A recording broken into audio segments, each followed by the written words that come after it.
আমাদের সংস্কৃতি, আমাদের সংস্কার সর্বদা থাকবে আমাদের সাথে। ভারতের মহান গ্রন্থ আর কাব্যের সম্পূর্ণ সংকলন। সাবস্ক্রাইব করুন তিলক। কান্না, এসব কি হচ্ছে? দাওভ্রাতা আপনি? বলো এইসব কি করে হল?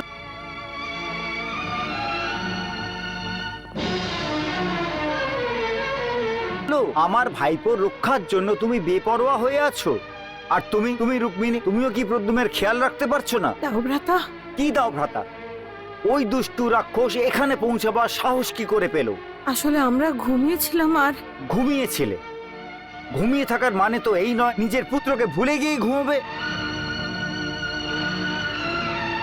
দাওভ্রাতা, ও মায়াবী রাক্ষস ছিল। যদি সবাই জেগেও থাকতো তাহলে সবার চোখে ধুলো দিয়ে ভেতরে প্রবেশ করতে পারতো। আরে বাহ কানা বাহ! কি করে প্রবেশ করবে ও? তুমি বলছো যে চলে আসে। এখন আর চিন্তা করো না দাওভ্রাতা, ওই দুষ্টুকে ওর কর্মের শাস্তি দিয়ে দেওয়া হয়েছে। কানহা, এই ধরনের অবহেলা করে কাজ হয় না। আর যে শত্রু ওই মায়াবী রাক্ষসকে এখানে পাঠিয়েছিল, ওর এই ব্যর্থতার পরে ও চুপ করে বসে থাকবে না।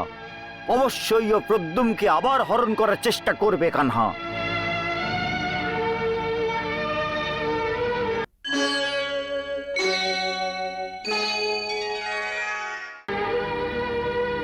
আপনারা ঘুমিয়ে পড়ুন, কিন্তু আমি আমার চোখ বন্ধ করে রাখবো না। এখন আমার ভাইপোর নিরাপত্তার জন্য আমি কিছু করব। অসম্ভব, অসম্ভব, এইটা কখনোই হতে পারে না। গুপ্তচর, তোমার অবশ্যই এইটা ভুল ধারণা। না মহারাজ, আমার খবর একদম সত্যি। মায়াবী নিজের মায়ায় কৃষ্ণ পুত্রকে হরণ করে নিয়েছিল, কিন্তু কিন্তু কি? কিন্তু মহারাজ, স্বয়ং কুন্তি পুত্র অর্জুন নিজের ধনুক বিদ্যা দিয়ে মায়াবীর মায়াজাল ভেঙে ওর হত্যা করে দিয়েছে। আমার তো এখনো বিশ্বাস হচ্ছে না গুপ্তচর যে মায়াবীর হত্যা হয়ে গেছে। কিন্তু মহারাজ, এই কটু সত্যের সত্যতাকে স্বীকার করতেই হবে। যদি মায়াবী ব্যর্থ হয়ে গিয়ে থাকে, তাহলে এইটার অর্থ এই না যে সম্বরাসুরও ব্যর্থ হয়ে গেছে। কৃষ্ণ পুত্রের হরণ হবে, আর অবশ্যই হবে।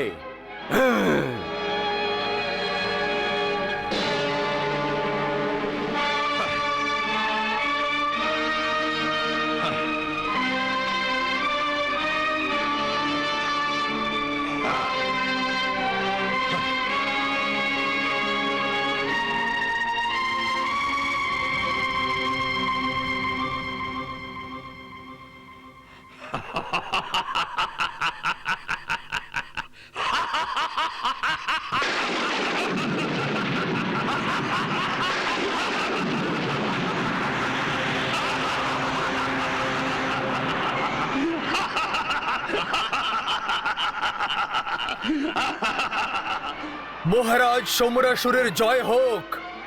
প্রলয়াসুর আপনাকে প্রণাম করছে মহারাজ। বিজয়ী হও। আজ্ঞা দিন মহারাজ। প্রলয়াসুর, তুমি দ্বারিকা যাও, আর বাসুদেব শ্রীকৃষ্ণর পুত্রকে হরণ করে আমার কাছে নিয়ে এসো। যথা আজ্ঞা মহারাজ।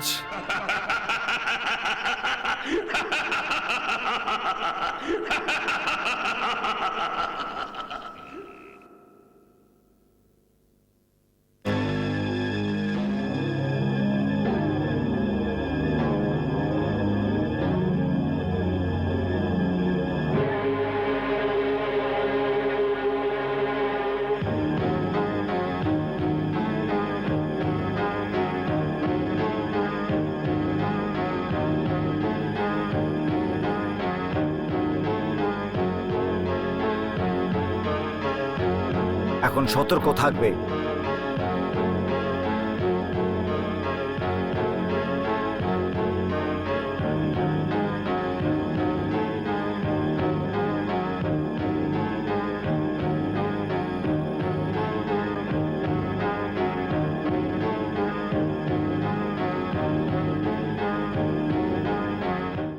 শোনো, তোমরা ওদিকে দেখো। হ্যাঁ মহারাজ। ওই দিকে, হ্যাঁ। আর তোমরা ওই দিকে দেখো। হ্যাঁ মহারাজ।